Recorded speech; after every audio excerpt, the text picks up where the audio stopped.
तरनो तरनो।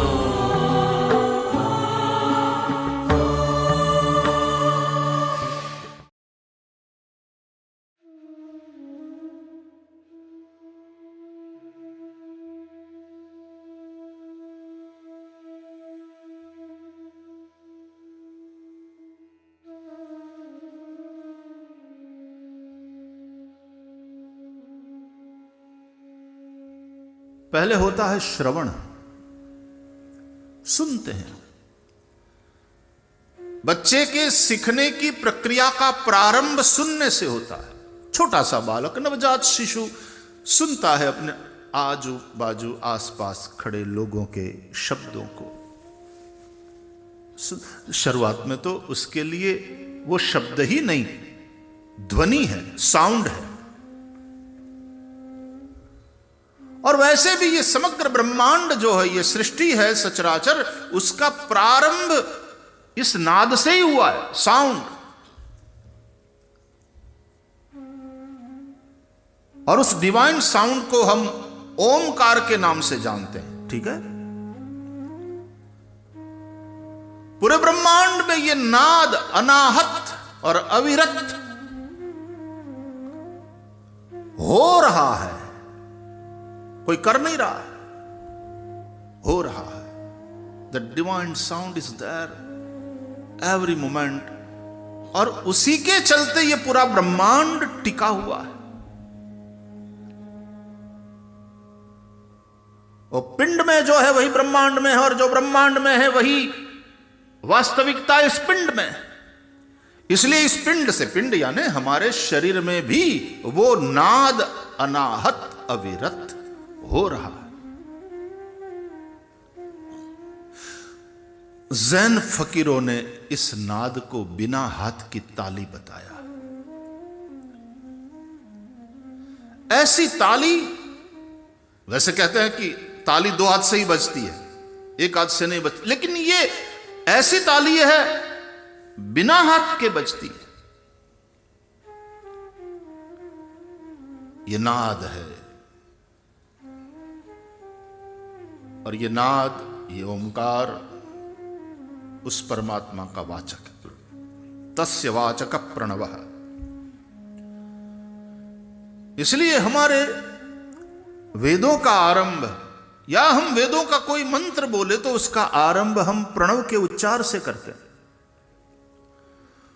ओम विश्वानि देव सवितरदुरितानि परासुव जदभदरन्तन्न आसुव। ओम शांति शांति शांति। ओम स्वस्ति न इंद्रो वृतश्रवाः स्वस्ति नः पूषा विश्ववेदाः स्वस्ति नस्तार्क्ष्यो अरिष्टनेमिः स्वस्ति नो बृहस्पतिर्दधातु।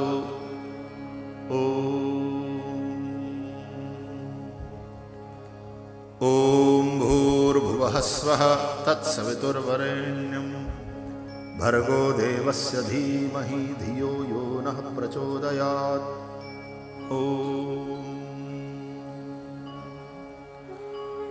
ओम नमः शिवाय।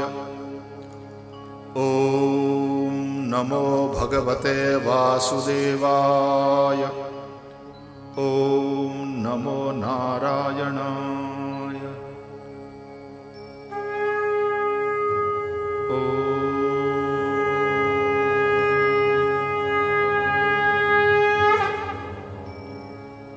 हरि ओम।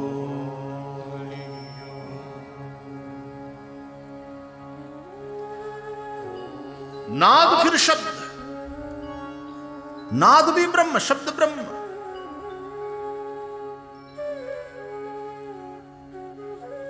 भगवान, और फिर भगवान के नाभि कमल से ब्रह्मा, ब्रह्मा शब्द ब्रह्म, श्रीमद् भागवत के अनुसार भी।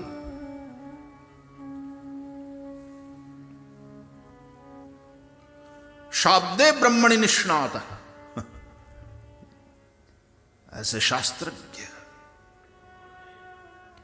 ब्रह्मा कि चारों मुख में चार वेद है, चार मुख वाले ब्रह्मा माने गए।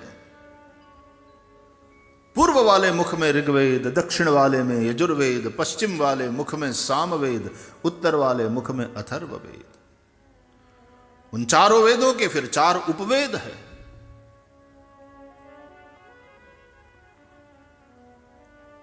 नाद, तो शरीर में भी ये नाद चल रहा है। श्रीमद् भागवत में तो लिखा है कि आप अपने दोनों कान के छिद्रों को अपनी उंगली से बंद करें और उस नाद को, शिवपुराण में तो उस नाद को सुनने से ध्यान लगता है, ये बात करी गई। श्रीमद् भागवत में कहा गया कि यदि वो नाद न सुनाई दे तो आप थोड़े दिन के मेहमान हैं।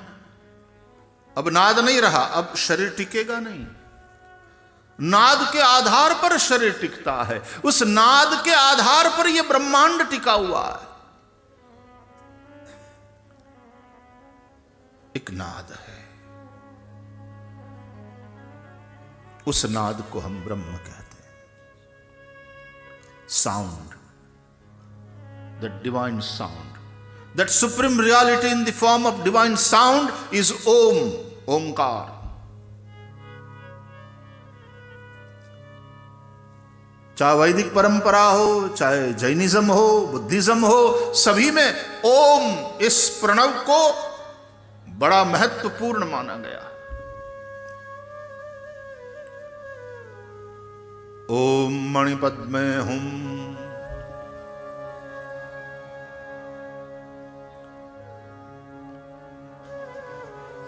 नाद। नाद को ऐसे समझो जैसे स्वर्ण है, सोना, गोल्ड, और फिर शब्द को ऐसे समझो जैसे उस गोल्ड में, गोल्ड से बना हुआ गहना है, आभूषण।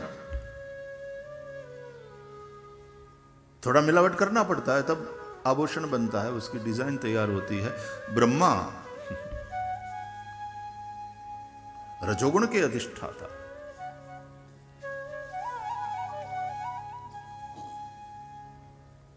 शब्द। ये शब्द क्या है? नाद का आकार। शब्द माने साकार नाद, और आकार तो अनेक होते हैं। उसी प्रकार शब्द के आकार बदलते रहते हैं और तद अनुसार भाषाएं अलग अलग होती हैं।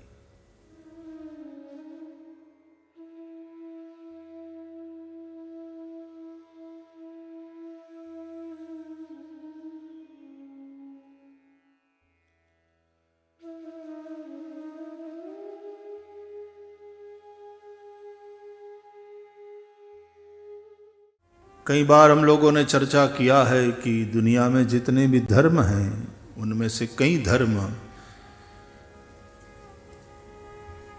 ईश सत्ता का स्वीकार करके चलने वाले धर्म हैं, और कई ऐसे भी धर्म हैं जो ईश्वर का स्वीकार नहीं करते।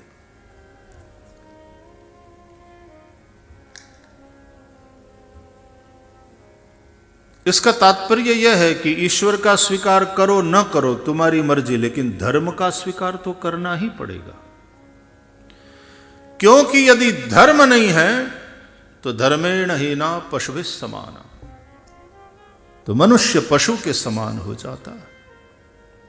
फिर से एक बार याद दिला दूं, धर्म पशु पक्षी के लिए या परमेश्वर के लिए नहीं है, धर्म मनुष्य के लिए।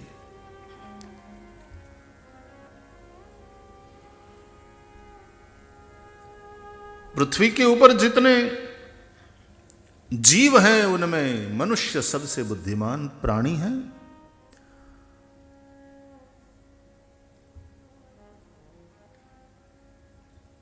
मनुष्य को जब देखा तो ब्रह्मा प्रसन्न हुए अपनी इस रचना से।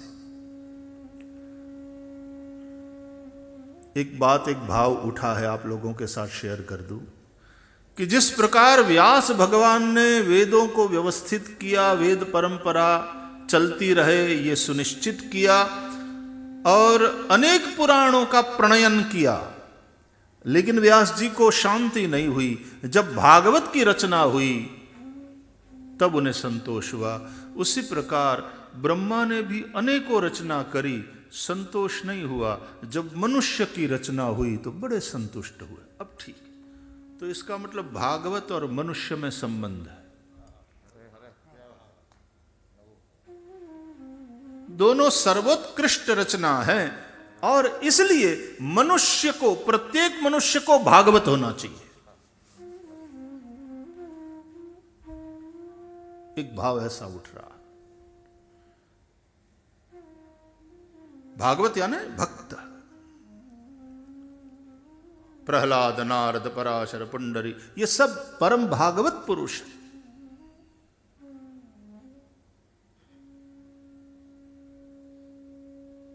इसलिए प्रत्येक मनुष्य को भागवत होना चाहिए, भगवत संबंधी होना चाहिए।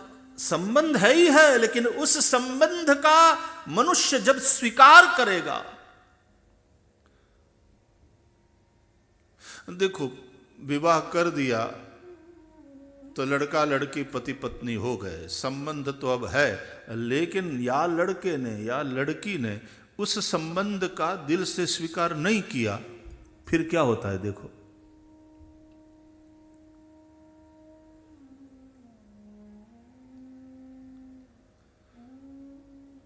कई लोग ईश्वर है ये मानते हैं, लेकिन ईश्वर के साथ अपना संबंध भी तो है। प्रभोरहम मम प्रभु, इस बात का भी तो स्वीकार करना पड़ेगा। और उस संबंध को चाहे जो नाम दो, मोहि तो ही नाते अनेक मानिए जो भावे,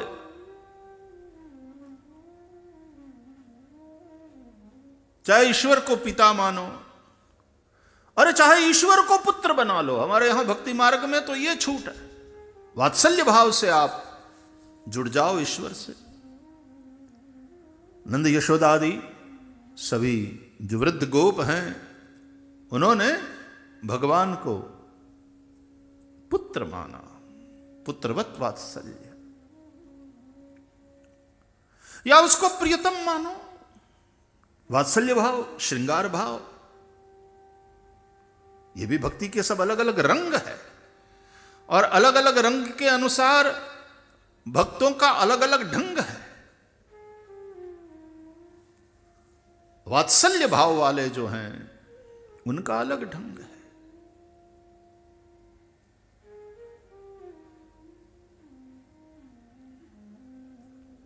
वे भगवान की रक्षा करते हैं, भगवान हमारी रक्षा करे ऐसा भाव नहीं रखते, वे भगवान की रक्षा करते हैं।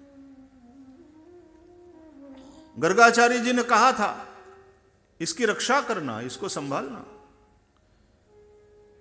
इससे आप अनेक संकटों से बच जाओगे। अनेन सर्व दुर्गाण यो यमंजस तरिष्यथ। बालक छोटा है तो मां बाप को चाहिए कि बालक की रक्षा करें। कई बार हम लोगों ने चर्चा करी है कि यदि आपकी वात्सल्य भक्ति है, बालकृष्ण प्रभु की आप सेवा कर रहे हैं, तो दो बातें याद रखना पड़ता है। एक, बालक से कुछ मांगते नहीं। दूसरी बात, बालक के सामने रोते नहीं। बालक से कुछ मांग नहीं सकते, बालक तुमसे मांगेगा।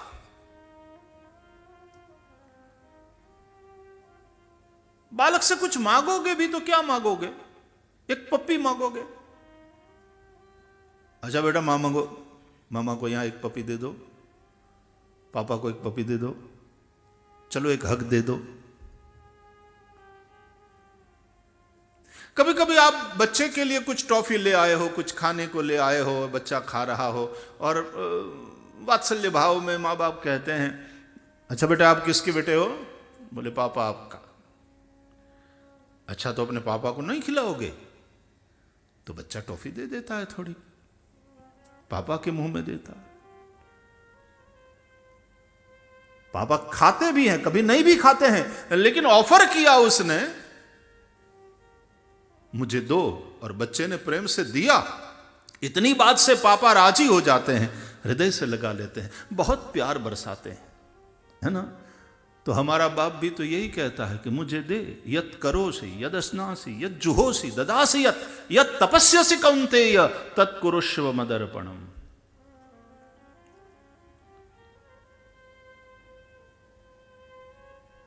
इसलिए हम जो भी सत्कर्म करते हैं फिर भगवान को समर्पित कर देते हैं। कायेन वाचा मनसेन्द्रियैर्वा बुद्ध्यात्मना वा प्रकृते स्वभावात् करोमि यद्यत् सकलम परस्मै नारायणायेति समर्पयामि।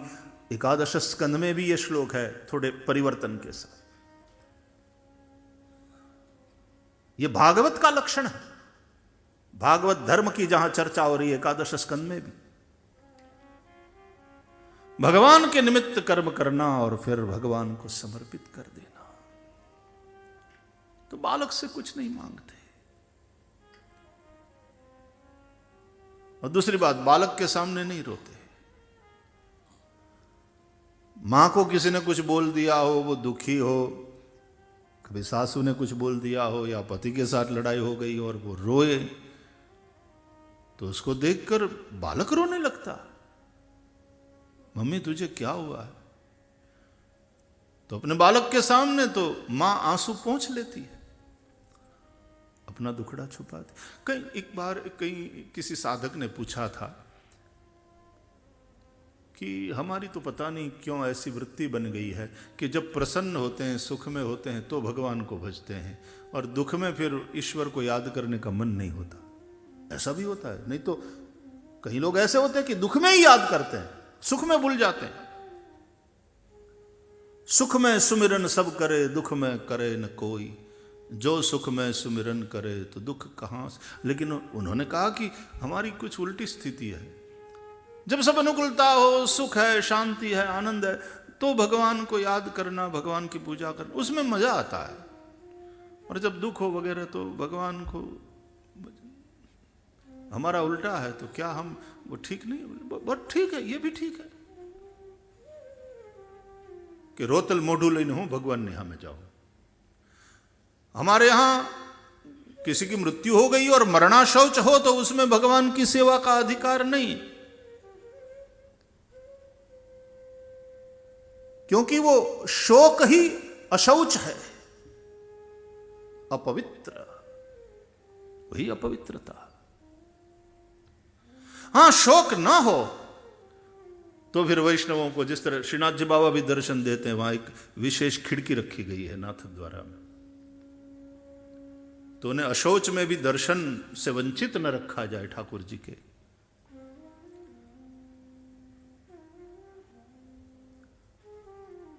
कुमनदास जी की कथा है ना, श्याम भाई, वो उनके बेटे की मृत्यु हो गई। वो नाथ द्वारा में श्रीनाथ जी की गायों की सेवा में था, गौशाला में, और सर्प ने डस लिया, उसकी मृत्यु हो गई। और कुमनदास जी तरहटी में थे, मुखारविंद के पास गोवर्धन में। तो किसी ने आकर के समाचार सुनाया कि अरे कुमनदास जी, अरे बड़ा बुरा हो गया। क्या हुआ? बोले आपके बेटे को सर्प ने डस लिया, उसकी मृत्यु हो गई। तो कहते हैं सुनते ही कुमनदास जी बेहोश हो गए, मूर्छित हो गए। श्री गुसाई जी को पता चला तो श्रीनाथ जी की सेवा सब करके फिर वहां पधारे, रास्ता कर दिया लोग, क्योंकि उनको समाचार सुनाया गया कि भाई कुमनदास जी के बेटे को सर्प ने डस लिया, उसकी मृत्यु हो गई, कुमनदास जी मूर्छित पड़े हैं। तो स्वयं गुरुदेव आए देखने।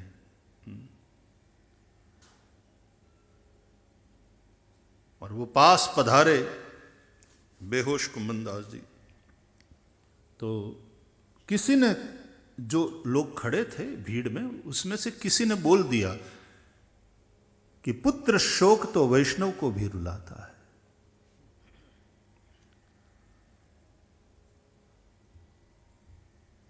गुसाई जी ने सुन लिया और फिर कुमनदास जी के पास आकर के बोले, कुमनदास, पुत्र शोक हुआ है, तुम्हें अशौच हो गया, अब तुम्हें श्रीनाथ जी के दर्शन नहीं मिलेंगे इतने दिन, इतनी बात से बेहोश हो गए। अरे मैं तुमसे कहता हूं तुम्हें दर्शन होंगे, श्रीनाथ जी तुम्हें दर्शन देंगे। और सुनते ही कुमनदास जी की मूर्छा बीती।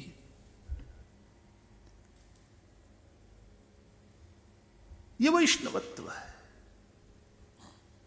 बाकी तो जैसे मेरे ठाकुर जी की मर्जी।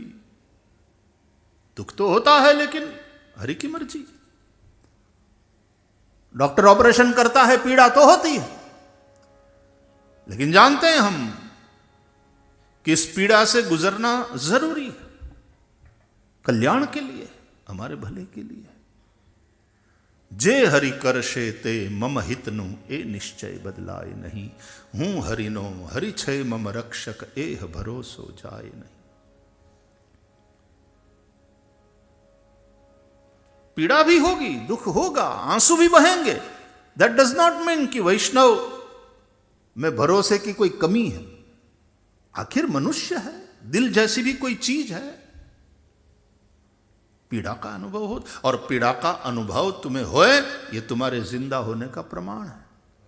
तुम्हारे जीवंत होने, मुर्दों को पीड़ा नहीं होती।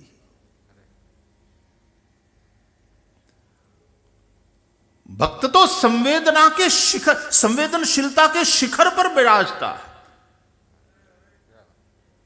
એની સંવેદનાઓ બૂઠી નથી થઈ ગઈ, અને સંવેદનાઓ જેની બૂઠી થઈ ગઈ હોય એ ભક્તિ માર્ગ માટે લાયક નથી। तो जड़ता है।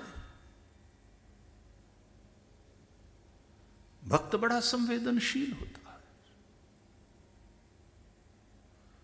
संवेदनशीलता के शिखर पर होता है। गोपियां कम रोई हैं क्या, कम तड़पी है क्या कृष्ण के लिए? नंद यशोदा, तो ये तो होगा,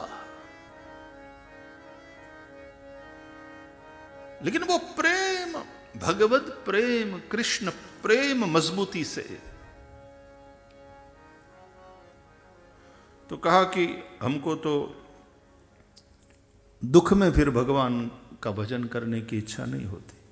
कर लेते हैं थोड़ा, लेकिन उतना मन नहीं लगता। फिर प्रभु प्रेम के चलते ये भाव है, अच्छा है, ठीक है, उसमें कोई बुराई नहीं कि रोती सूरत लेकर भगवान के पास क्या जाए। बालक के सामने रोना नहीं चाहिए।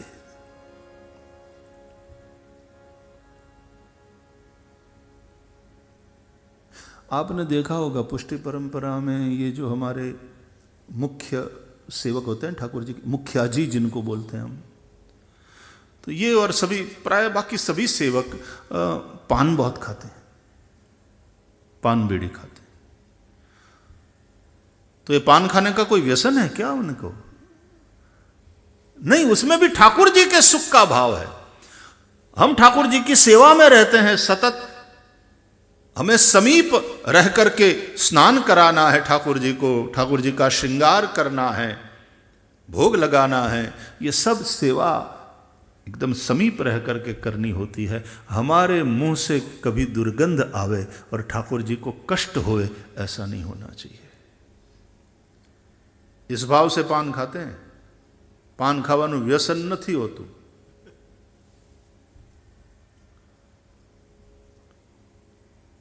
પછી થઈ જાય તો આપણા ભાગ કે એના વગર હાલે જ નહીં। बाकी व्यसन के हिसाब से नहीं होता। भगवान के सुख के भाव को लेकर के तत्सुखे सुखित्व।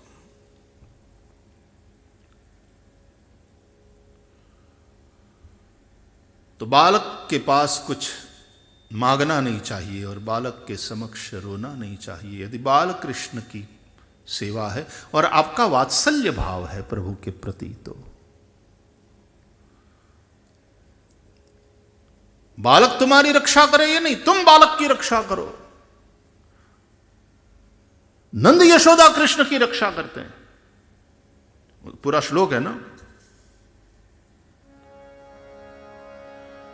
शृंग्यग्निदंष्ट्यसि जलद्विजकंटकेभ्यः क्रीडा परावति चलौ स्वसुतौ निषेद्धुम् गृह्याणि कर्तुमपि यत्र न तज्जनन्यौ शेकात आपतुरलं मनसो नवस्थाम्। रक्षा करती है मां यशोदा, श्री कृष्ण को बचाती है सिंग वाले प्राणियों से, अग्नि की ओर कभी बढ़ जाते हैं, चूल्हे की ओर, चार पग से चलते हुए, तो मां यशोदा दौड़कर उठा लेती है। कभी नंद बाबा की तलवार से खेलने लग जाते हैं, तो बच्चे तो होते हैं ना, छुरी इत्यादि से, ब्लेड इत्यादि से, और ऐसी कोई नुकीली चीज से खेलने लग जाते हैं उसके हाथ में, तो तुरंत माएँ जाकर के दौड़ कर पकड़ लेती, उससे वो चीज छीन लेती है। तो बालक की रक्षा करना पड़ता है मां बाप को। वात्सल्य भाव,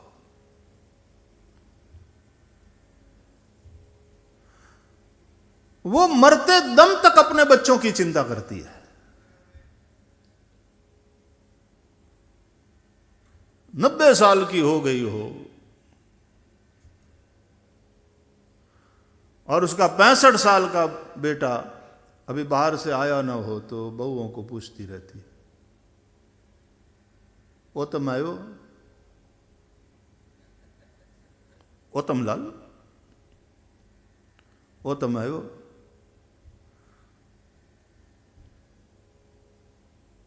तो बहू की बहू कहती है दादी सास जी को,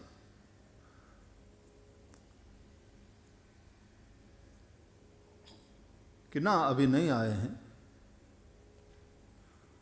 अब आप चिंता मत करो, आप सो जाओ। लेकिन नहीं सोएगी, चिंता करेगी। राइट फ्रॉम बिगिनिंग यही करती चली आई है।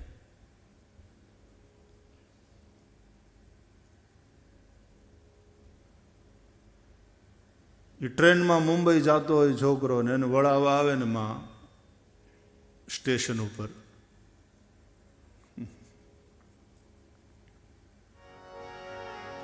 वात्सल्य भक्ति।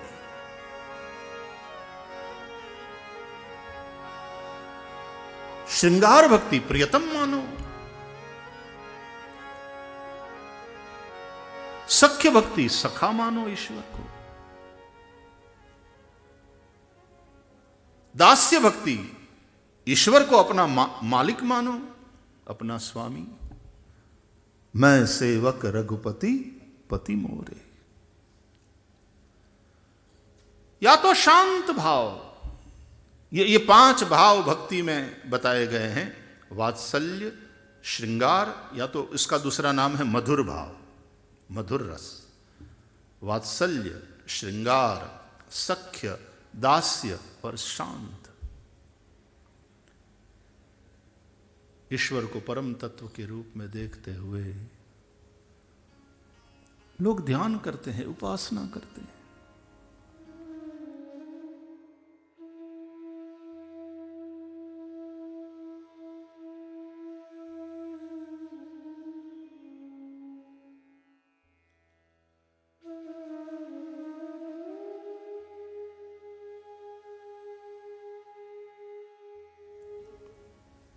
वैसे नाट्य शास्त्र में, कला के जगत में शांत भाव को कोई रस नहीं माना, शांत रस को रस नहीं माना।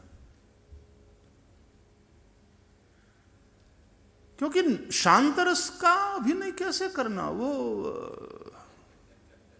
निर्विकार है शांत रस, उसको अभिनय में कैसे प्रकट करना।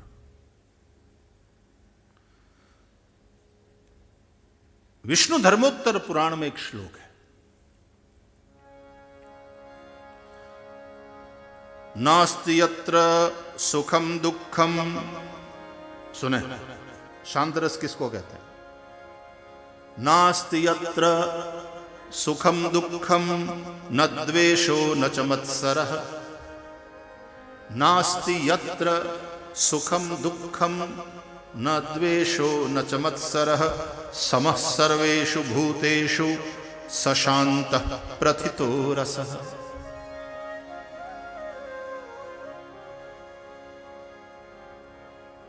इसको शांत रस कहते हैं। सुख दुख द्वेष मत्सर कुछ नहीं, कोई विकार नहीं। देखो, पानी में भी जब तरंगे न उठ रही हो तो आप क्या कहते हो? शांत जल है, कोई तरंग नहीं।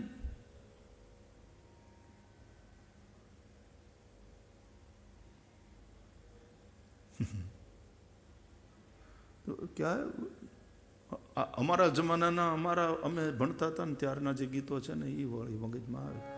ના કોઈ તરંગ है, ना कोई उमंग है, हैं? ना कोई उमंग ना कोई उमंग है, मेरी जिंदगी है क्या कटी एक पतंग कटी पतंग है।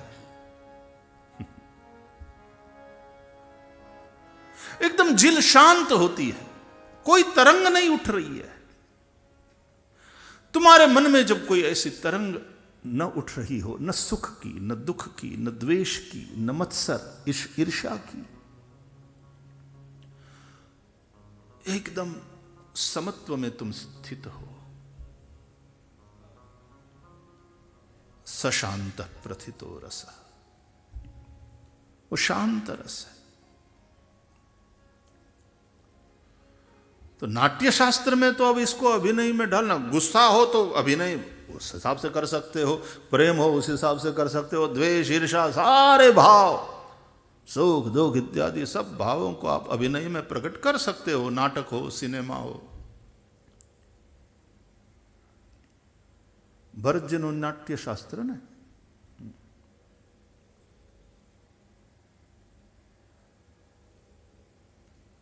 लेकिन भक्ति में शांतरस पांचवा भाव है।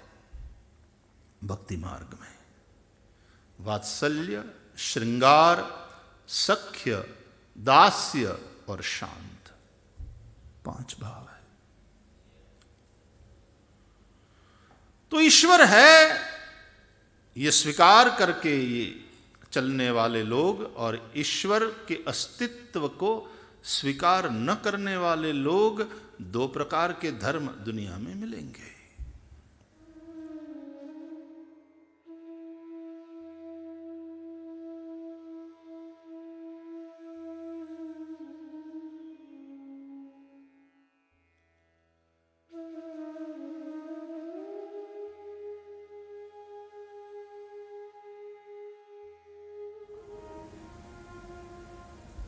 देखो, वैसे हम भगवान की गोद में ही हैं, और कहां होंगे?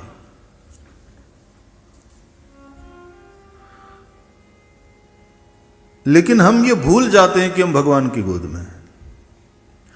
हम जहां हैं वहां परमात्मा में ही हैं, परमात्मा के साथ ही है, परमात्मा स्वरूप ही है ज्ञान दृष्टि से देखें तो। लेकिन विस्मृति हो जाती है। यहां से उठा करके वहां रखने की बात नहीं है, केवल स्मृति आ जाए,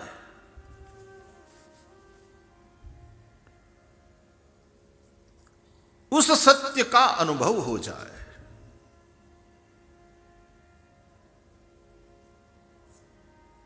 मोह के चलते ये स्मृति नष्ट सी मालूम पड़ती है।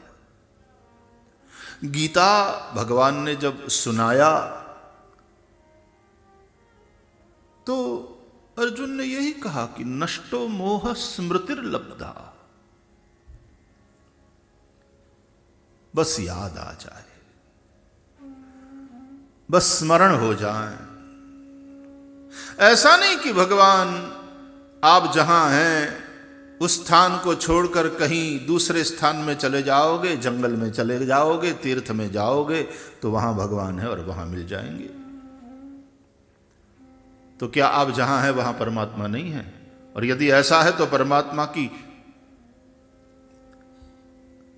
व्यापकता खतरे में पड़ जाएगी। वो तो व्यापक है। देश काल दिशि विदिशि हु माही, कहु सो कहां जहां प्रभु नाही। एक स्थान ऐसा बताओ और एक समय ऐसा बताओ जहां और जब परमात्मा न हो। वास्तव में वही है। बात यह है कि संसार की माया ऐसा लपेटती है हमें, मोह का पर्दा ऐसा पड़ जाता है, विस्मृति हो जाती है, बुला देते हैं हम भगवान को, विस्मृत हो जाता है ये तथ्य कि मैं जहां हूं परमात्मा की गोद में ही हूं, मैं जहां हूं परमात्मा की दृष्टि में हूं। हमारी दृष्टि परमात्मा पर है कि नहीं, प्रश्न ये। परमात्मा की दृष्टि निरंतर हम पर है, वो देखता है। जग पेखन तुम देख निहारे, ओ विधि हरि शंभु नचाव निहारे।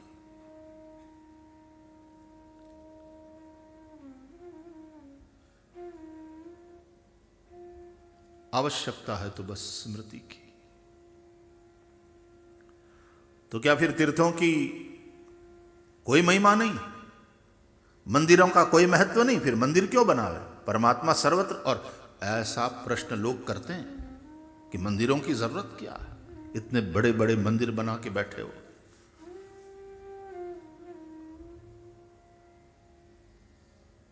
क्या फिर महत्व रह जाएगा तीर्थों का?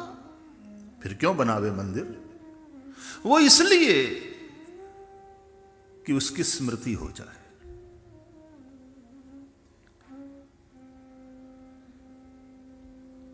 वो तो सर्वत्र है, सर्वदा है,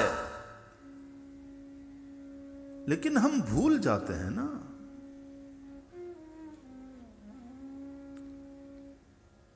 वो एक कथा में बहुत समय पहले एक दृष्टांत हम लोग चर्चा करते थे व्यासपीठ से कि एक पत्नी का पति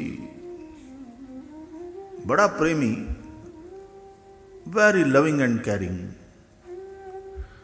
लेकिन बड़ा भुलक्कड़। तो एक बार उसने, दोनों पति पत्नी गए होंगे और एक नया वाला डिजाइन वाला नेकलेस लेना था। प्रेमी અને પહોંચતો, ઘણી વાર માણસ પ્રેમી હોય પણ પહોંચતો ન હોય, પ્રેમ હોય પહોંચ ન હોય।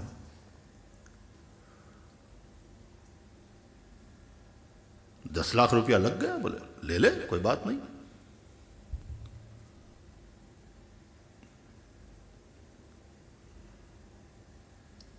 ऑर्डर कर दिया, इस डिजाइन वाला नेकलेस बनाकर वो 10 दिन में दे देगा ज्वेलर।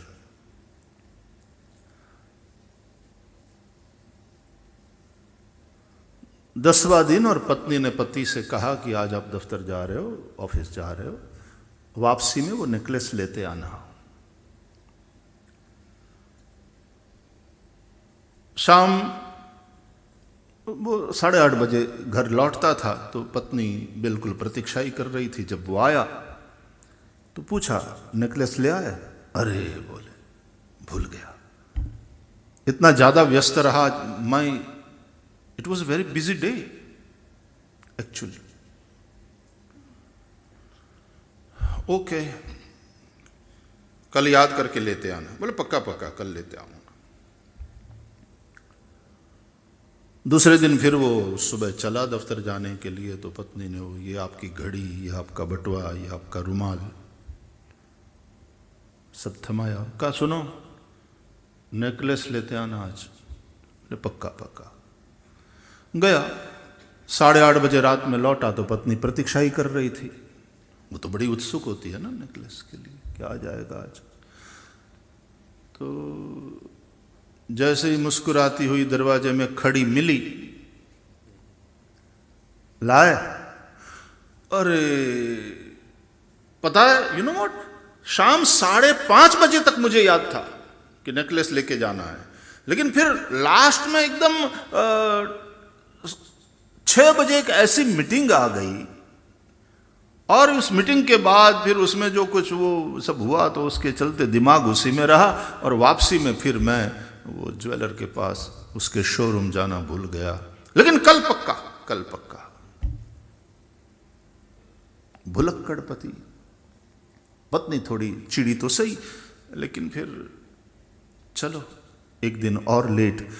तीसरे दिन जब वो दफ्तर जाने लगा तो पत्नी ने सब थमाया, ये आपका बटुआ, ये आपकी घड़ी,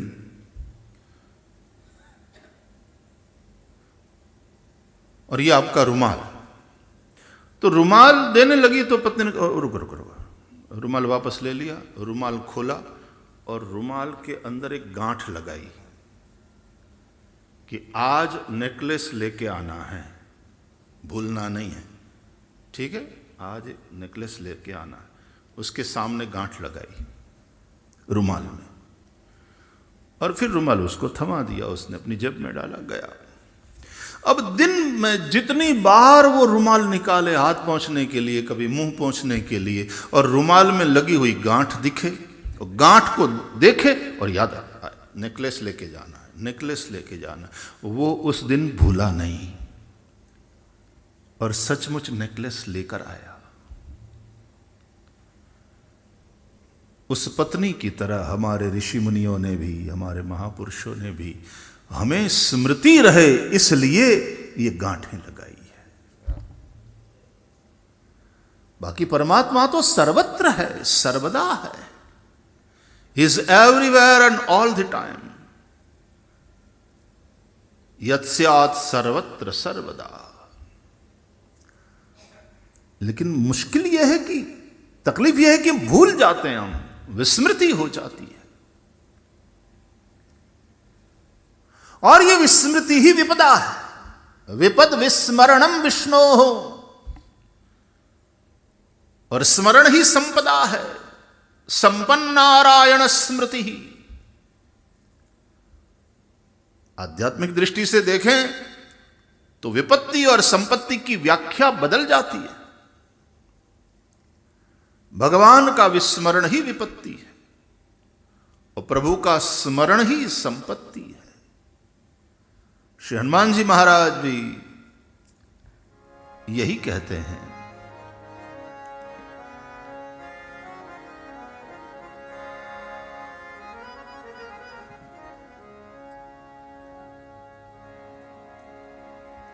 संपन्न नारायण स्मृति, सतत स्मरण है। और हनुमान जी को, और वो मुद्रिका दिया है ना भगवान ने, वो राम नाम अंकित मुद्रिका है, मुंह में रखा।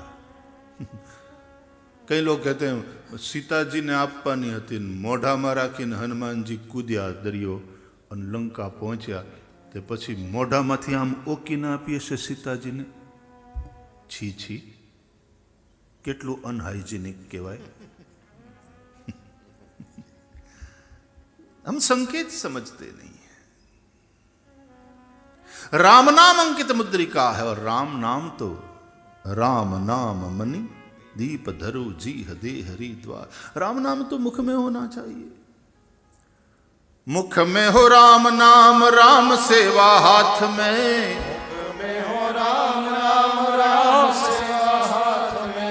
तू अकेला नाही प्यारे राम तेरे साथ में।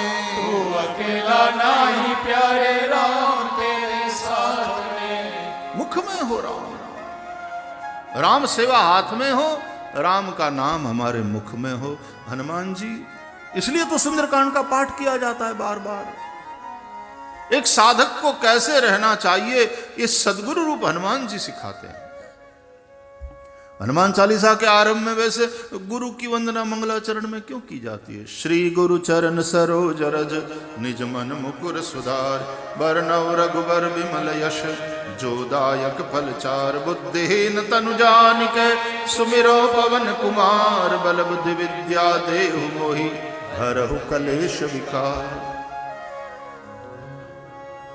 ये अपने गुरु की वंदना है प्रारंभ में मंगलाचरण में, ये भी ठीक है, लेकिन हनुमान जी ही गुरु है, क्योंकि रुद्रावतार है हनुमान जी। और श्री रुद्र, तुम त्रिभुवन गुरु वेद बखाना। आन जीव पावर का जाना। त्रिभुवन गुरु है, तो गुरु के चरित्र से सीखना है। मुख में राम नाम है, राम सेवा हाथ में। राम को जीवन समर्पित है तो उनका प्रत्येक कर्म राम सेवा है। कर्माप्येकम तस्य देवस्य सेवा, महाप्रभु जी जैसे कहते हैं। एको देवो देवकी पुत्रमेव, एकम शास्त्रम देवकी पुत्र गीतम, एको देवो देवकी पुत्र एव, एको मंत्र तस्य नामानि यानि, कर्माप्येकम तस्य देवस्य सेवा। स्वकर्मणा तमभ्यर्च, अपने कर्म के द्वारा ही उस परमात्मा की पूजा करना है। हमारा प्रत्येक कर्म भगवत सेवा रूप हो, और ये स्मरण रखना चाहिए। इसलिए तो आप कोई भी संकल्प करो, पहले विष्णु स्मरण याद रहे। ये विष्णु को प्रसन्न करने के लिए, परमात्मा को प्रसन्न करने के लिए, समष्टि के हित के लिए आप कर्म कर रहे हैं। भगवत सेवा है, पूजा है, स्मरण और सेवा, प्रत्येक कर्म सेवा और सतत स्मरण। तो विस्मरण ही विपत्ति है, स्मरण ही संपदा है। भक्तों के पास ये वाली संपदा है, जब देखो स्मरण करते रहते हैं। तो वैसे तो वो कहां नहीं, हम जहां हैं उन्हीं की गोद में है, उन्हीं के पास है, उन्हीं के साथ है, उन्हीं की दृष्टि में है। लेकिन क्या हमें स्मरण है? एक बात कई बार कथाओं में हम लोगों ने चर्चा करी है कि जीव भगवान के विमुख हो सकता है, परमात्मा कभी किसी से विमुख नहीं होता। इसलिए सम्मुख भी होना है तो जीव ने होना। और गुरु जी ईज करे, आम पड़खू करीन बैठो। हम तो भगवान, तमे ज्यां नजर करो भगवान अच्छे। भगवान मूर्ति आ बाजू है ना पड़े इतर पीठ करीने आम मोढ़ो करीने बैठा हो, ये इसका मतलब सामने भगवान नहीं है, ये बात नहीं है। सती परीक्षा करने गई, रामचरितमानस में कथा है, तो भगवान को पीछे छोड़कर फिर यूं जाने को निकली अपने पति शिव जी की ओर, तो फिर आगे भगवान को देखा, बोले फिर मैं पीछे किसको छोड़ के आई हूं। फिर चितवा तो 5-6 प्रभु देखा, फिर मुड़कर वापस देखा तो भगवान वहां, इधर देखा तो सीताराम लक्ष्मण यहां, इधर देखा सीताराम लक्ष्मण यहां। जह चित वही तह, जह चितवती तह प्रभु आसीना। जहां दृष्टि करती है वहां प्रभु, यही हकीकत है। लेकिन पीठ कर देना परमात्मा की ओर, इसका तात्पर्य यह है भूल जाना कि भगवान मुझे देख रहा है, भूल जाना कि मैं भगवान की निगहबानी में हूं, भूल जाना कि सतत परमात्मा मुझे देख रहा है। यही पीठ करना है। वैसे तो नहीं तो कैसे पीठ करोगे? उपाय ही नहीं, जो व्यापक है उससे पीठ कैसे करोगे? Just impossible. लेकिन परमात्मा से पीठ करना, और पाप उसी स्थिति में होता है, परमात्मा से पीठ करने की स्थिति।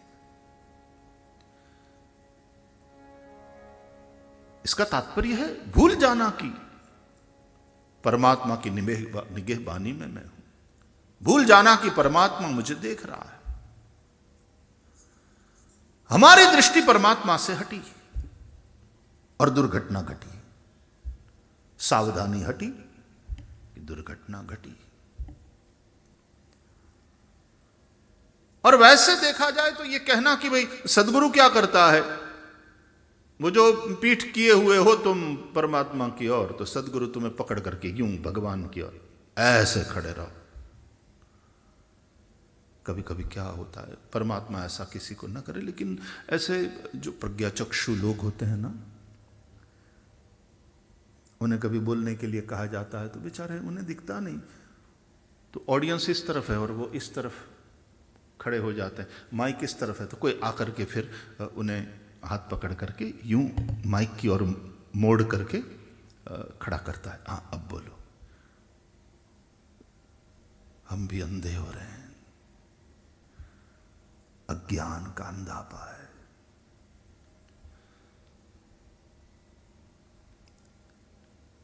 तो सदगुरु घुमा करके मोड़ करके मैं परमात्मा की ओर करता है, तो इसका तात्पर्य क्या है? क्योंकि परमात्मा तो जहां दृष्टि करो परमात्मा ही है, तुम जहां हो परमात्मा ही है। सदगुरु परमात्मा के सम्मुख कर देता है। इसका तात्पर्य केवल इतना है कि स्मृति करा देता है, ये ज्ञान करा देता है, ये भान करा देता है, फिर से परमात्मा की याद दिला देता है। बार बार सत्संग करना, इसका तात्पर्य क्या है?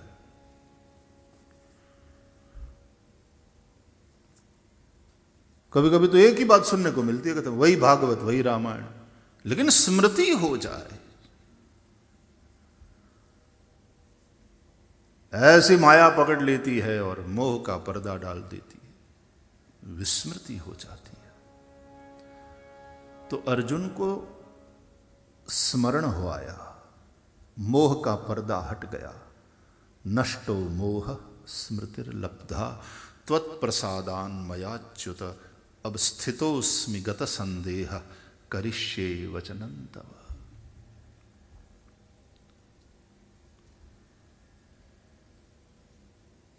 राम नाम मुख में हो। तो ये माला, भगवान का नाम जपना, ये मंदिर, ये तीर्थ, कथा, सत्संग, ये सब क्या है? उस भुलक्कड़ पति को याद दिलाने के लिए समझदार पत्नी ने जैसे रुमाल में गांठ लगाई थी, ताकि स्मरण हो आए। जो सर्वव्यापक, सर्वदा और सर्वत्र है, उस परमात्मा की स्मृति हो आए। पाप होता है भगवत विमुख अवस्था में। परमात्मा कभी किसी से विमुख होता नहीं, हो सकता नहीं। भूल जाता है जीव, वो विमुख हो जाता है। इसलिए जीव ने सम्मुख होना है।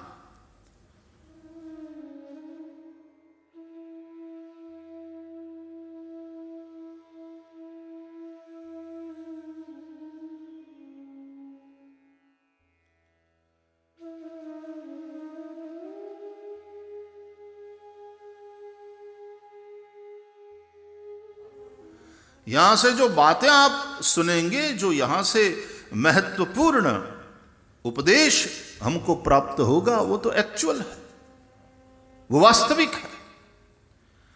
वेद्यम वास्तवमत्र वस्तु शिवदम। और यह ऐसी वास्तविक वस्तु है जो कल्याण करने वाली है,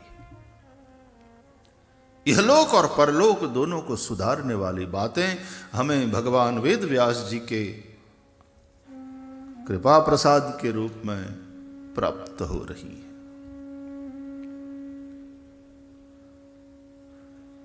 दुनिया का सबसे बड़ा यदि कोई शिक्षक है तो वो श्री कृष्ण है।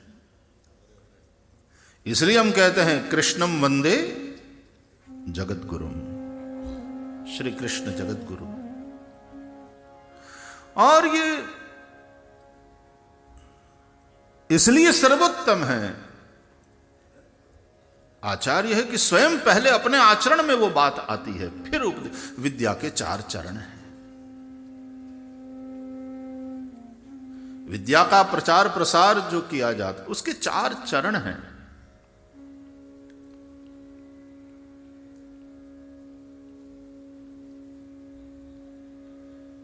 पहले होता है श्रवण, सुनते हैं। बच्चे के सीखने की प्रक्रिया का प्रारंभ सुनने से होता है। छोटा सा बालक, नवजात शिशु सुनता है अपने आजू बाजू आसपास खड़े लोगों के शब्दों को। शुरुआत में तो उसके लिए वो शब्द ही नहीं, ध्वनि है, साउंड है। और वैसे भी ये समग्र ब्रह्मांड जो है, ये सृष्टि है, सचराचर, उसका प्रारंभ इस नाद से ही हुआ है, साउंड। और उस डिवाइन साउंड को हम ओमकार के नाम से जानते हैं, ठीक है। पूरे ब्रह्मांड में ये नाद अनाहत और अविरत हो रहा है, कोई कर नहीं रहा है, हो रहा है। The divine sound is there every moment, और उसी के चलते ये पूरा ब्रह्मांड टिका हुआ है। और पिंड में जो है वही ब्रह्मांड में है, और जो ब्रह्मांड में है वही वास्तविकता इस पिंड में। इसलिए इस पिंड से, पिंड यानी हमारे शरीर में भी वो नाद अनाहत अविरत हो रहा है। देखो, विद्या पहले श्रवण, फिर मनन, फिर निदिध्यासन, आचरण, अनुभव और फिर उपदेश, ये 4 चरण हैं विद्या के। तो हमारे कन्हैया भैया उपदेश करते हैं बाद में जी। कुरुक्षेत्र में उपदेश किया अर्जुन को, उससे पूर्व ठाकुर जी की लीला, ये उनके खुद के व्यवहार में, तो उसी से सीखना। आचार्य तो वही है ना जो आचरण करके बता रहे।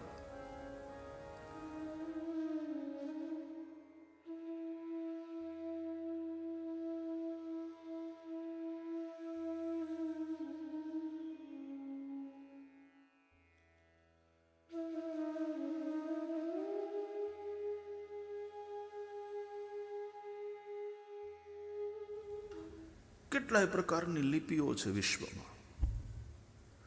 અમુકમાં કોમન લિપિ હોય, ગુજરાતી હોય કે કચ્છી હોય તો આપણે કોમન લિપિમાં લખીએ.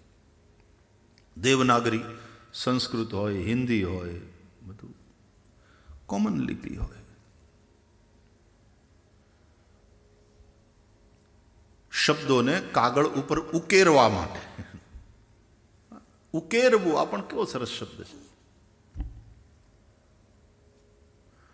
ધીમે ધીમે તો પછી ઘણા બધા પછી યંત્રો શોધાયા, છાપખાના બન્યા, પ્રિન્ટિંગ પ્રેસ બન્યા, અને બોલાતો શબ્દ લખાતો થયો, વંચાતો થયો. અને એ રીતે માણસ કોઈ ન હોય ને એકલો હોય પોતાના ઓરડામાં, तो जाने कोई साथे संवाद करतो है, एम वाँचे.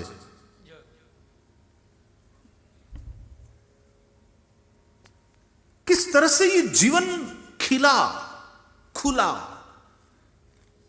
कमल की भांति, फूल की भांति. और प्रत्यायन, कम्युनिकेशन सरल होने लगा और इफेक्टिव होने लगा. सरल तो हुआ, प्रभावक भी हुआ. कम्युनिकेशन, प्रत्यायन. और फिर नई नई विधाएं ढूंढी गई कि किसी ने कोई शिल्प बनाया, कार्विंग किया.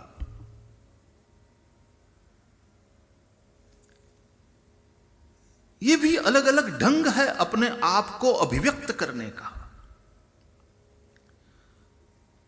फिर नृत्य आया, नृत्य, अभिनय, नाट्य कला. नाद को फिर आरोह अवरोह में विभिन्न प्रकार से ढालकर संगीत और संगीत के राग बने.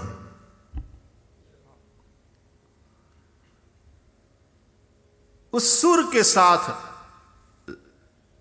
लय सम्मिलित हुआ. जब छोकराने परणावीए ने घर में लक्ष्मी आवे ने वहू आवे, एम आ लय, रिधम, ये राधा, सुर ये श्री कृष्ण.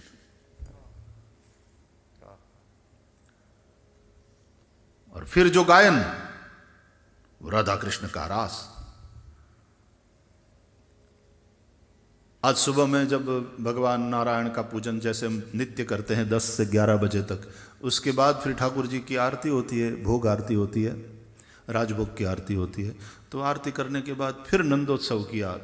नवमी है ना, इसलिए हमने निवेदन किया था ना, पूरे साल में जितने उत्सव मनाए जाते हैं वो इस एक महीने के दरमियान मनाए जाते हैं, अधिक मास में। इसलिए अधिक मास का बड़ा महत्व है हमारे यहां। तो आज नंदोत्सव मनाया, वो इतनी जल्दी जल्दी नंदोत्सव का आनंद। अभी जन्माष्टमी गई थी, कृष्ण जन्माष्टमी श्रावण में, तो हरि मंदिर में मनाया था।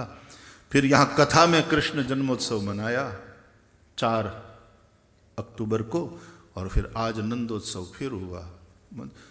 उत्सव જ उत्सव છે। આખો દિવસ મંદિરમાં એટલા વ્યસ્ત રહીએ છીએ અને મસ્ત રહીએ છીએ અને આનંદ આવે। અને સોશિયલ મીડિયા દ્વારા તમને બધાને જોડવાની કોશિશ કરીએ છીએ કે તમે પણ બધા આનંદ લો। आज बड़े अच्छे सब पद गाए हम लोगों ने बधाई के। इंडियन क्लासिकल म्यूजिक में कितने लोगों को रुचि है? कितने लोग इंडियन क्लासिकल? तमे लोग आम हाथ ऊंचो करो, तमे जूम वाला એટલે મને ખબર। इंडियन क्लासिकल म्यूजिक, वाह, ठीक, बहुत बढ़िया, बहुत बढ़िया। तो उसमें तबले वाले का, रिदम वाले का नंबर बाद में आता है, पता है ना?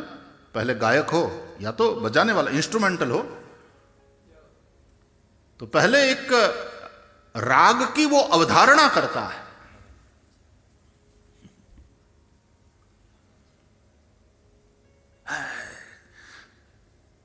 ईश्वर की तरह ही जैसे राग अवतरित होता है धीरे धीरे धीरे, उसकी एक छाया बनती है, आलाप।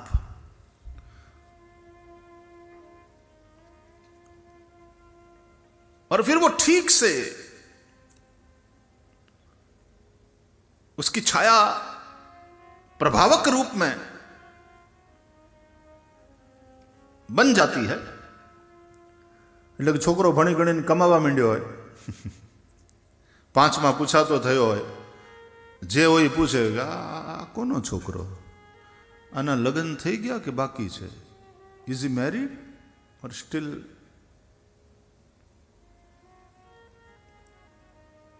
તો હવે પરણાવી દઈએ, આપણે અહીંયા દીકરીનું માગું નાખીએ, એમ આપણે વ્યવહારમાં કરતા હોઈએ જ ને। એમ જ રાગની અવધારણા થઈ જાય, રાગ અવતરિત થઈ જાય, પ્રભાવી બની જાય, એની એક છાયા બંધાઈ જાય, અને પછી તબલાવાળો જોડાય। ठीक है?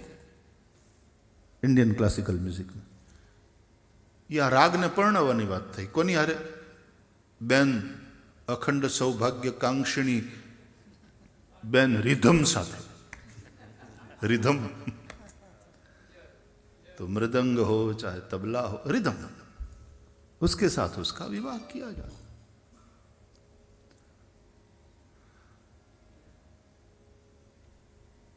अब राग, उसका लय, सुर और उसके साथ लय, रिदम, ये साथ साथ जाने चाहिए। जिस तरह से गवैया गा रहा है उसी लय में तबला भी उसी तरह मिलाया जाता है।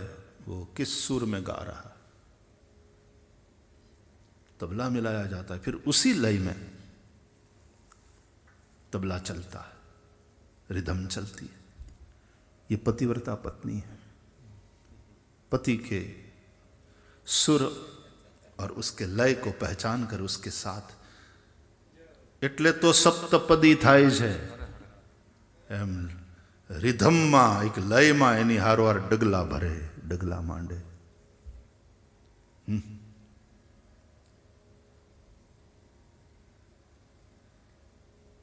પેલા વિલંબિત, પછી મધ્ય લય, પછી દ્રુતમાં શરૂ થાય। હવે ઓલો દ્રુતમાં હોય ને આ ધીમે ધીમે હાવ ધીમે ધીમે ડગલા ભરતી હોય, કેટલી વાહે રહી જાય। વાહે વાહે હાલવાનું છે પણ વાહે રહી નથી જવાનું, પાછું વાહે રહી નથી જવાનું, વાહે રહેવાનું છે। અરે વાહે હું પછી તો જોડે રહેવાનું છે। જો આ સુર, આ લયની હારવાર તબલા હાલે છે, અને તબલાની હારવાર પછી મંજીરા, મંજીરા સાઈડ રિધમ, છોકરા, બાળકો,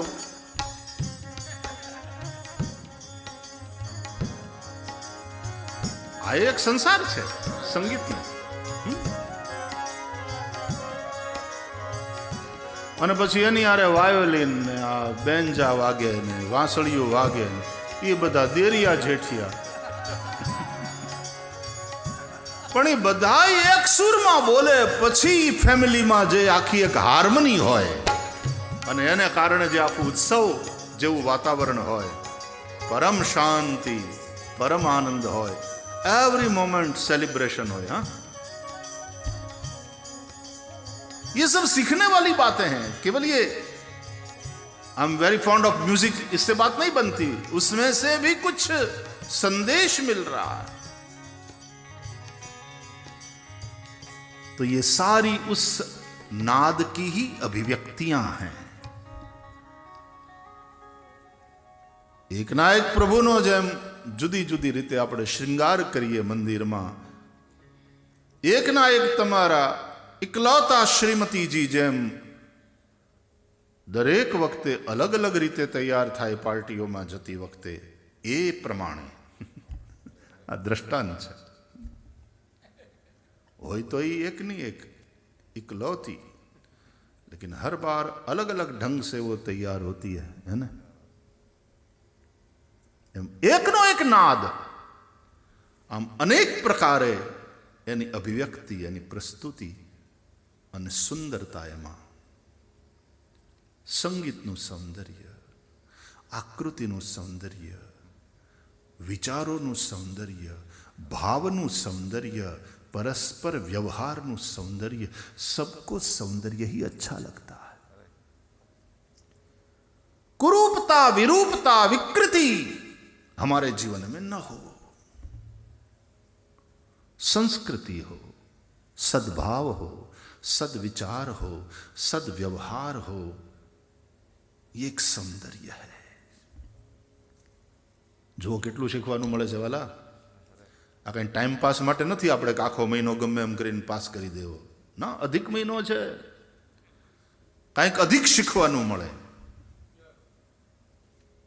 કંઈક વિશેષ જાણવાનું મળે. આપણા જીવનને શણગારવા માટે સરસ મજાના વિચારો આપણને પ્રાપ્ત થાય. नाद, नाद ब्रह्म है, शब्द ब्रह्म है. ये नाद निरंतर हो रहा है.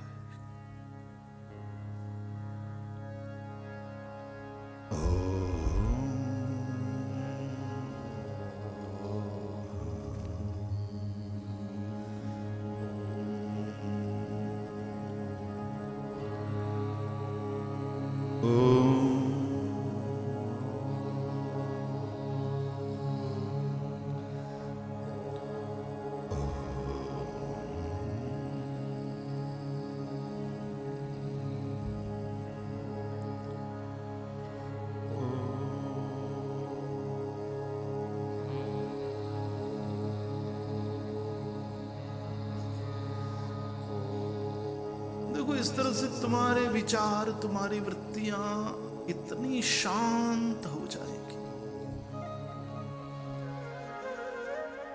जिस प्रकार ये जो हम सुन रहे हैं अभी, वो नाद का ही साकार रूप है संगीत. उसी प्रकार यह समग्र सृष्टि भी उस परम सत्ता का साकार स्वरूप है.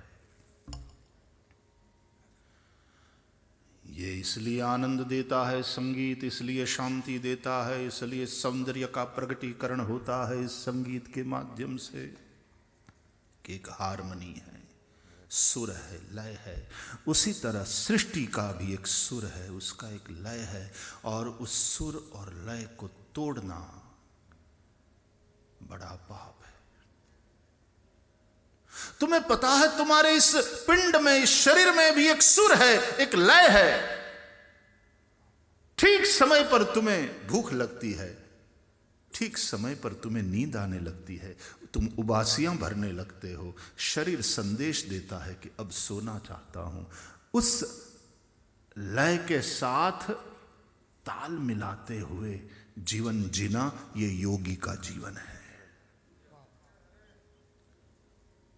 युक्ताहार विहारस्य युक्त चेष्टस्य कर्मसु युक्त स्वप्नावबोधस्य योगो भवति दुःखः। हमारे जगत गुरु भगवान श्री कृष्ण भगवत गीता में समझाते हैं। आहार विहार सोना जागना सब में एक हारमनी, एक संवादिता, और उस संवादिता से ही संगीत पैदा होता है। योगी का जीवन संगीतमय है, एक रिदम है, एक सुर है। जो इस रिदम को तोड़े वो भोगी, इसके अनुसार चले वो योगी। शरीर का रोगग्रस्त होना, इसका तात्पर्य है कहीं न कहीं ये रिदम टूटी है, ये रिदम डिस्टर्ब हुई है, तभी रोग पैदा होता। संगीत सरस रीते वागતું હોય અને અથવા તો કઈ નૃત્યનો કાર્યક્રમ સરસ રીતે ચાલતો હોય ને એમાં કોઈ આવી અને ડિસ્ટર્બ કરે તો બધા જ ડિસ્ટર્બ થઈ જાય। એક જણો આવીને ડિસ્ટર્બ કરે પણ બધા ડિસ્ટર્બ થઈ જાય, બધા એના ઉપર અરે યાર મજા મારી નાખે તો બધી, चुपचाप बैठ जाओ, क्या डिस्टर्ब करते हो। गाने वाले संगीतकार को, बजाने वालों को और भावकों को, सभी श्रोताओं को, सबको डिस्टर्ब कर देता है। उसी प्रकार पूरी सृष्टि डिस्टर्ब हो जाती है। शरीर का अंग अंग अपनी नाराजगी प्रकट करता है, उस नाराजगी का नाम है रोग, डिजीज।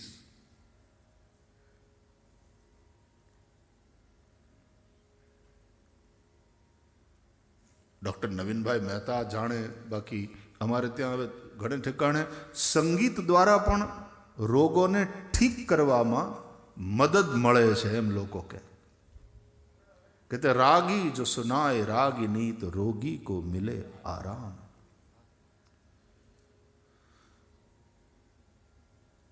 अरे संगीत के चलते गैया दूध ज्यादा देती हैं, ज्यादा देती उतना नहीं, प्रेम से देती। आजकल गायों से भी लोग दूध छीनने लगे हैं। ऐसे ऐसे इंजेक्शन मिलते हैं गांव में कि गाय दूध छोड़ देती है, रोक नहीं पाती, छीन रहे हैं गायों से, पशुओं से दूध छीन रहे हैं। और संगीत के चलते कृष्ण बांसुरी बजाते हैं और गैया के थन से दूध अपने आप स्रवित हो रहा है, दूध की धाराएं बह रही है। संपूर्ण सृष्टि को इस रिदम में लाने की जरूरत है और बिगड़ी हुई रिदम को फिर से ठीक करने के लिए ही भगवान का अवतार होता है।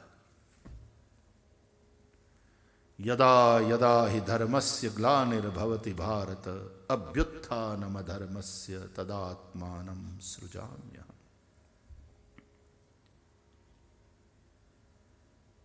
फिर से एक लय में, फिर से एक सुर में,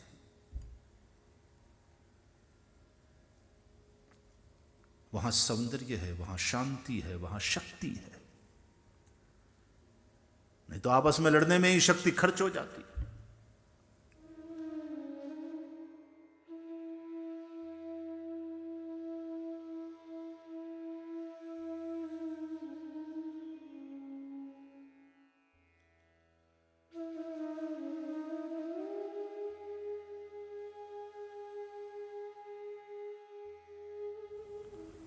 गांव से मां आई थी शहर में, छोटे वाले बच्चे के घर लड़के ने आग्रह करके बुलाया था, मां थोड़े समय आओ यहां रहो। बहुत समय के बाद दीपावली मनाने आई मां यहां, नहीं तो गांव में रहती है बड़े भैया के साथ। पूछ लो अब इस उम्र में उनको क्या चाहिए होगा। अरे कुछ ऐसा थोड़ी ना, इस उम्र में अच्छा लगता है, पूछ लो। बोले मैं अभी तैयार हो रही हूं और लेट हो जाएंगे, तुम पूछ लो, जाओ तुम पूछ लो अपनी मां से।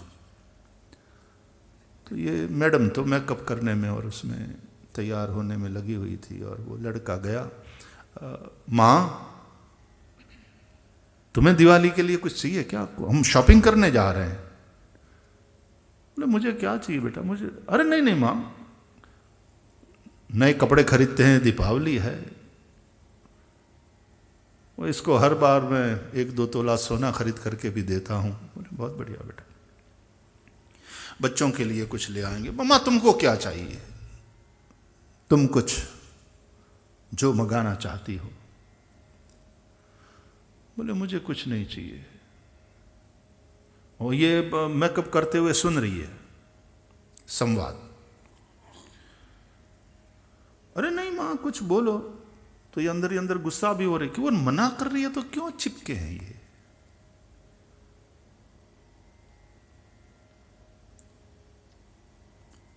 मां ने कुछ नहीं कहा। गाड़ी तैयार है, मैडम तैयार होकर बाहर निकली। तो बोले मां आर यू श्योर? कुछ नहीं चाहिए तुम्हें? कुछ तो चाहिए होगा। तब तक मैडम गाड़ी में बैठ चुकी थी। और लड़के ने कहा कि देखो हमको 5-6 घंटे लग जाएंगे और तुमको कुछ नहीं चाहिए, कुछ तो बोलो। तो बोले ठीक रुको। कह करके मां गई घर में और डायरी लेकर के उसमें लिखने लगी। तो लिपस्टिक वाले होठों से चेहरा बनाती हुई मैडम गाड़ी में, लड़के की बहू। 15 मिनट खराब कर दिए। पहले कहा कुछ नहीं चाहिए, कुछ नहीं चाहिए, बार बार पूछते रहे, बार बार घड़ी की ओर देख रही है, we are getting late. Horn पर हॉर्न बजा रही है बगल वाली सीट से ये वाली सीट पे, जल्दी करो लेट हो रहा। बोला आ रहा हूं भाई। मां कुछ लिस्ट बना रही है। पहले तो कुछ बताया नहीं, अब पता नहीं क्या क्या लिखेगी। लिस्ट तैयार किया मां ने, लिखकर चिट्ठी दी। चिट्ठी बंद करके लड़के को दी। ओके मां हम ले आएंगे, हमको 5-6 घंटे लग जाएंगे, बस तुम अपनी कथा सुनना या जो टीवी देखना या तुमको आराम करना है तो आराम करना मां। और घर में नौकर वगैरह है ही है तुम्हारी सेवा में। बोले हाँ बेटा आप जाओ, बस संभाल के जाना। दोनों गए। इसने गाड़ी स्टार्ट करी और मैडम थोड़ी गुस्सा हो रही थी। एना मेकअप में 1/2 कलाक निकल गया, एनु कहीं नहीं है। माए 15 मिनट मोडू करायो। ऐसा होता है कभी कभी, हर जगह ऐसा नहीं होता, कहीं कहीं ऐसा होता है। बाकी सासू ने वहू એટલે બને જ નહીં એવું નથી વાલા। કોઈ ઘરમાં એવું બનતું હોય છે કે હાહુ બહુ ન કહેવાય અને માં ને દીકરી કહેવાય। એવી સરસ રીતે એકબીજાનું ध्यान, હાહુ એ રીતે લાડ કરતી હોય વહુને અને વહુ એ રીતે ध्यान રાખતી હોય પોતાની સાસુનું। तो इसको जनरलाइज मत करना। जो भी कुछ कहा जाता है उसको जनरलाइज करके नहीं देखना चाहिए। तो गए दोनों और शॉपिंग चली। 4 घंटा में सब कुछ जो लेना था, खरीदना था, वो सब खरीद लिया। इसके लिए सोना, नए ड्रेस, नई साड़ियाँ, बच्चों के लिए नए ड्रेस वगैरह वगैरह, घर के लिए सब कुछ चीज़ें। और फिर याद आया कि भाई अरे वो माँ वाली चिट्ठी, ये हो गया, चलो माँ को जो चाहिए वो खरीद लेते हैं। तो लड़के ने चिट्ठी माँ वाली जो जेब में थी निकाली और चिट्ठी खोल करके उसने पढ़ा।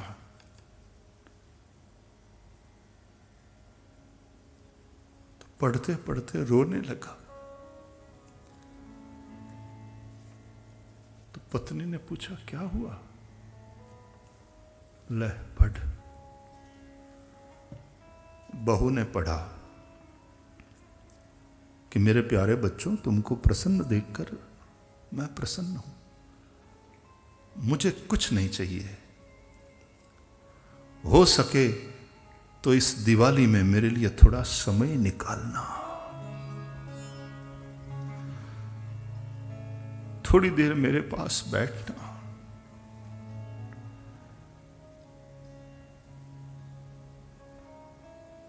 मेरा बहुत मन करता है कि बेटे, बचपन में जिस तरह से तू मेरी गोदी में सिर रख करके बैठता था, कभी मैं तेरे सिर पे तेल का मसाज करती थी।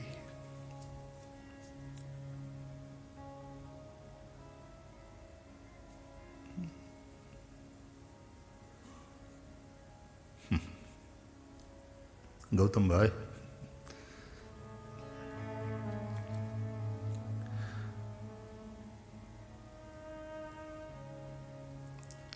ये मसाज कराओ तो दर वक्त बाना कोड़ा माथो मुकिन बे जाए।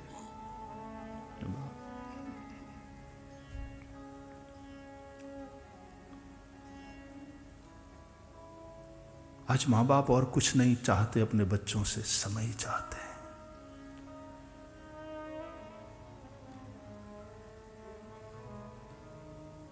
घर में वृद्ध मां बाप हो तो उनको थोड़ा समय देना, उनके पास बैठना, प्यार की थोड़ी बातें, बचपन की कुछ बातें अपनी मां से पूछें, पिताजी से पूछें।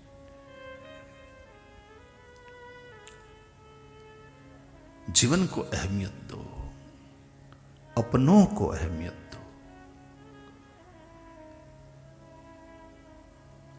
हम इतना पैसा कमाने में, करियर बनाने में खो गए कि अपनों के लिए अपने पास समय नहीं है।